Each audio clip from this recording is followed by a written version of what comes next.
A pesquisa mostrou também a intenção de votos de acordo com a renda dos entrevistados. Vamos falar então com a Priscila Asbeck como que é o cenário atual da economia reflete nas pesquisas, né, Pri? Conta pra gente.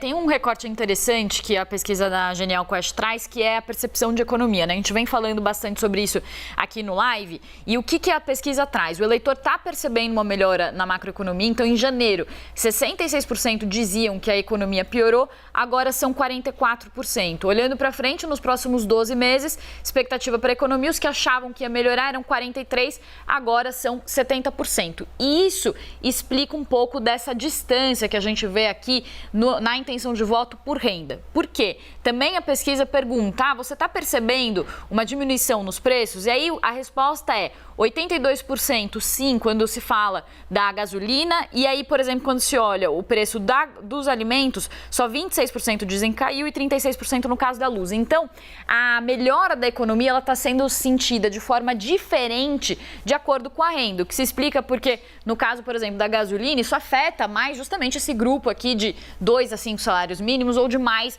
de 5 salários mínimos que usam um carro próprio, que consomem mais gasolina e mais combustíveis. Pri, vou chegar pertinho aqui de você, porque claro, a gente consegue detalhar melhor esses números, então, para a gente ter uma ideia dessa explicação que a Pri está trazendo. Porque, olha só, quem ganha até 2 salários mínimos, a avaliação, que a intenção de voto, a maior parte é para o ex-presidente Lula, 51%. Para Bolsonaro, é de 26%, que está em segundo lugar. E ali, que não sabem, não vão votar, que é a linha preta, 13%, e outros candidatos, 11%. E você tem que prestar atenção nesse gráfico do meio agora. E é essa a explicação que a Priscila Asbeck traz para a gente dessa movimentação nesse gráfico do meio. Por quê? Repare a linha vermelha, especificamente nesse gráfico do meio. A intenção de voto de Lula nessa linha, ela despenca de 42% para 37%, além da margem de erro. A de Jair Bolsonaro, que é a linha azul, está em 39%. E quando a gente vai olhar para quem ganha mais de 5 salários mínimos, também há uma estabilidade de Jair Bolsonaro e ali de Lula aumentou 4 pontos percentuais. Aqui, Pri, que está a grande informação, né, dessa pesquisa quando a gente vai analisar a renda, porque a classe média que desiste de votar em Lula, mantém Bolsonaro, há uma ligeira melhora da terceira via, mas é porque quem está sentindo o impacto dessa melhora dos índices econômicos, né? Já quem precisa mesmo de recursos, de alimentos, por exemplo, manteve a intenção de voto. Exatamente. Então, assim, o que o Felipe Nunes da Quest ele destaca é isso. A melhora da economia é sentida por todos, né? Mas isso não se traduz em intenção de voto na mesma velocidade, porque essa melhora da economia ela chega de forma diferente para cada um desses grupos. Então, como o Daniel bem explicou, ele mostrou assim detalhe aqui do índice, ficou ótimo.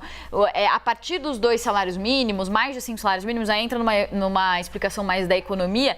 O efeito da queda dos combustíveis faz mais diferença. Então, essa população, ela sente a melhora da economia e ela é mais afetada pela melhora da economia. Já a população que recebe até 2 salários mínimos, ela é muito mais afetada pela inflação dos alimentos, por exemplo. Então, é uma população que ela percebe menos essa melhora da economia. Então, quando a pesquisa mostra que a economia está melhorando, tanto quando a gente olha para trás, quanto quando a gente olha para frente, isso acontece de forma diferente entre os diferentes perfis de renda. É isso que explica o avanço da avaliação do governo e o avanço da percepção da economia nas últimas pesquisas, uma velocidade muito maior do que o avanço das intenções de voto. Então, a gente viu que realmente diminuiu a distância entre Lula e Bolsonaro nessa pesquisa, mas se a gente for observar, a avaliação positiva do governo já vinha avançando de forma veloz já nas últimas pesquisas. Sim. Antes, né, disso se traduzir em intenção de voto. E nessa faixa de até 2 salários mínimos também, a gente tem que, além dessa questão que você falou, né, que a economia não chega tanto porque o alimento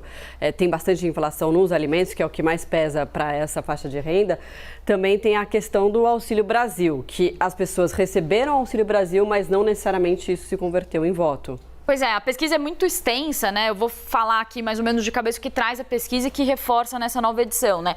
Quem recebe o Auxílio Brasil, as pessoas já sabem que o Auxílio Brasil é uma medida do governo Jair Bolsonaro. Então, quando a pesquisa pergunta, você sabe quem é o presidente Jair Bolsonaro que paga o Auxílio Brasil? Ou você sabe quem paga o Auxílio Brasil? Todas elas sabem que o Auxílio Brasil está sendo pago e que é pago pelo presidente Jair Bolsonaro. Mas tem outras perguntas que mostram que as pessoas fazem uma associação de que isso aconteceu por causa da eleição e que é uma medida política de olho nas eleições. Então, o Felipe Nunes, nas últimas análises que ele fez sobre esse quadro de economia, sobre quem recebe o Auxílio Brasil, ele também fala sobre isso, que quem recebe o Auxílio Brasil não necessariamente vota mais em Bolsonaro porque percebe que essa foi uma medida tomada pelo presidente de olho nas eleições. E que gastar com alimento tá caro ainda, né? Então, exatamente. É um pouco do reflexo disso também. Valeu, Pri. Obrigado, viu? Obrigada.